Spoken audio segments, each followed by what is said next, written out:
Əslində hamımızın bildiyi və hamımızın eyni zamanda unutduğu bir xəstəlikdir çölyak xəstəliyi.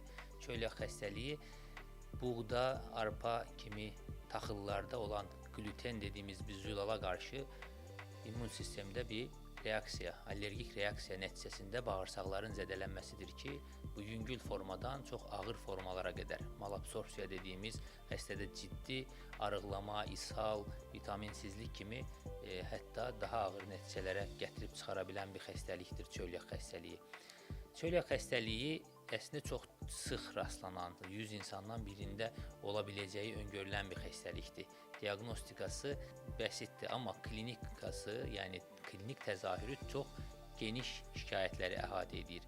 Bəsit köp şişkinlikdən başlayıb da ishal, ciddi arıqlama və vitaminsizliyə qədər bütün şikayətlərin altında, xüsusən gənc xəstələrdə, özəlliklə paralelində autoimmun xəstəlikləri olan, tiroid dediyimiz zob xəstəliyi və autoimmun başqa xəstəliyi olan xəstələrdə çölyak xəstəliyi mütləq araşdırılması lazımdır.